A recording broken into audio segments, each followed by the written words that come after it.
Lorsque surviennent des épreuves, lorsque surviennent des moments difficiles de la vie, le réflexe humain sera toujours de courir pour trouver secours en ce auquel il croit le plus profondément possible dans son cœur. Il y a des choses que nous disons, que nous faisons de manière religieuse, soit pour imiter tout le monde, soit parce que nous avons différentes raisons de le faire. Mais quand viennent les épreuves les plus terribles de la vie, nous avons toujours le réflexe de courir à ce que nous croyons le plus. Cela veut dire que quand des épreuves vous frappent, soit au fond vous avez toujours été pratiquant d'idoles, animiste, vous aimez les charlatans, vous aimez telle ou telle chose, et même si vous étiez chrétien ou musulman de telle autre religion, vous allez toujours avoir tendance à vous cacher et à courir pour aller à ces choses-là.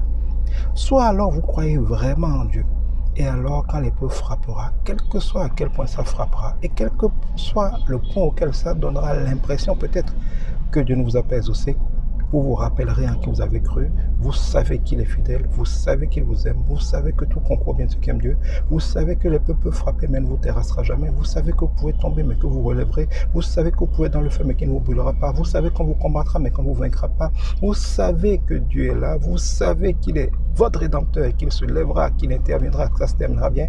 Vous savez, comme les Daniel et consorts, que votre Dieu vous sauvera et que même s'il ne vous sauvait pas, comme les hommes s'y attendent, il est Dieu et qu'il sait ce qu'il fait et que ce sera votre avantage. Et dans ce cas-là, plus l'épreuve frappe, plus vous êtes ferme dans votre foi, plus vous courez dans les bras de votre Père, de votre Dieu et vous lui faites confiance.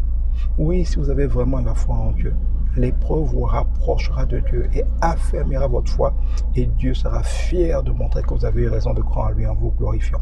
Jésus même, après avoir été baptisé, a été conduit dans le désert où il a été tenté par les anges sataniques, par les démons. Et parce qu'il a résisté, la Bible nous dit que ces anges démoniaques, Satan s'est éloigné de lui en attendant une occasion plus favorable. Mais dès que Satan est parti, c'est les anges de Dieu qui sont venus pour délivrer Jésus, pour bénir Jésus. Il en est ainsi toujours dans notre vie. Les épreuves viennent nous tester, viennent nous éprouver. Si nous relevons le défi par la grâce de Dieu de tenir ferme, Satan fuit parce que nous lui avons résisté et Dieu vient nous élever, nous bénir avec ses anges. À une autre occasion, Satan qui n'abandonne jamais reviendra. Mais si notre foi est ferme, les épreuves ne nous emmèneront pas chez le diable.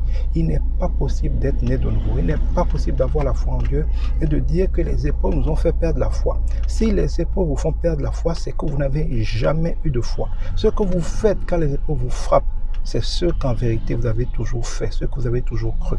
Les épreuves nous révèlent qui nous sommes vraiment. C'est comme l'argent, c'est comme le pouvoir, ça ne change personne. C'est des ressources, c'est de l'énergie qui nous permet de faire en plus grand ce que nous avons toujours fait et que nous aurions toujours fait.